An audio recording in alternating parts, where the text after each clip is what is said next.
সেই ছোট্টবেলা থেকে যাদেরকে টিভিতে দেখেছি, যাদের বই দেখে আমার ফ্যামিলি প্রচুর, প্রচুর, প্রচুর অ্যাপ্রিশিয়েট করেছে, আজ তাদের ফিল্ম প্রমোশনে আমি অ্যাজ আ চিফ গেস্ট। এটা একটা বড় ব্যাপার আমাদের কাছে। সত্যি কথা, লাইফে অনেক স্বপ্ন থাকে, সেগুলো হয়তো সব কটা পূরণ হয় না। বাট এই রকমভাবে এতগুলি সেলিব্রিটিদের মাঝে নিজের নামটাকে এত বড় ব্যানারে দেখা, এটা কিন্তু চারটিখানি কথা না। থ্যাংক ইউ সো মাচ, এটা তোমাদের জন্যই পসিবল হয়েছে।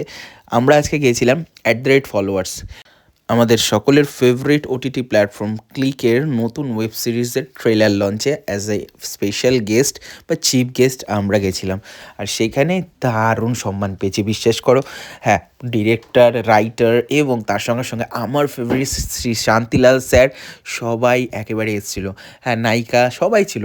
আর সত্যি কথা, ট্রেলারটা দেখে তো একটা জিনিস বলতে হবে, ফাটাফাটি একটা বই হতে চলেছে। তোমরা ডেফিনেটলি দেখো, দেখো পুরো ট্রেলারটা আমি এখানে দেখাচ্ছি না, বাট হ্যাঁ, ডেফিনেটলি একটা দুর্দান্ত লেভেলের কিছু একটা হতে চলেছে। যাই হোক, তোমরা পুরো ট্রেলারটা ক্লিকে গিয়ে দেখতে পারো। এছাড়াও তোমরা ফলোয়ার সার্চ করলেই সেখানে চলে আসবে। যাই হোক, তারপর ক্লিক থেকে একটা ছোট্ট শো হোস্ট করলাম। আর তারপরে এই দেখো, চারিপাশের লোকজনকে দেখো। তারপরে শান্তিলাল স্যার কিছু কথাবার্তা বললেন, আর এই যো আমার আরও ফেভারিট দুজন নায়ক চলে আসলেন। আর এই যো তারপরে আমাদের স্টেজে সম্বর্ধনা দেওয়া হলো, স্ক্রিপ্টস দেওয়া হলো। শান্তিলাল বাবুর সঙ্গে কথা বললাম। সত্যি কথা বলছি, মানুষটা এত ভালো, এত ফ্রেন্ডলি বিহেভিয়ার, জাস্ট আনএক্সপেক্টেড। তবে হ্যাঁ, আমার যেটা ড্রিম ছিল সেটা পূরণ করলাম। মাকে কিন্তু শান্তিলাল বাবুর সঙ্গে কথা বলালাম ভিডিও কলে।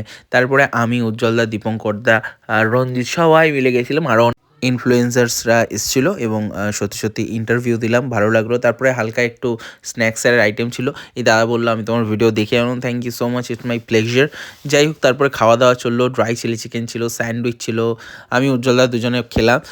তার সঙ্গে বেবিকর্ন ছিল। তারপরে যেখানে গিয়েছিলাম আর কি, ড্রাঙ্কিন টেডি, তার ওনার সঙ্গে কথা হলো এবং প্রত্যেকের সঙ্গে আলাপ হলো। খুব ভালো লাগলো, একটা দারুণ দিন কাটালাম। আর এই দেখো ভিউটা কি সুন্দর লাগছিল। এই ড্রাঙ্কিন টেডিতে তোমরা কে কে গেছো আমাকে অবশ্যই কমেন্ট করে জানিও। রবীন্দ্র সদনের ঠিক কাছাকাছি, নন্দনের পাশেই। আর সবাই মিলে একটা ছবি তুললাম। এইভাবেই দিনটা কাটলো। ভিডিওটা ভালো লাগে লাইক করো, চ্যানেল নতুন সাবস্ক্রাইব করো।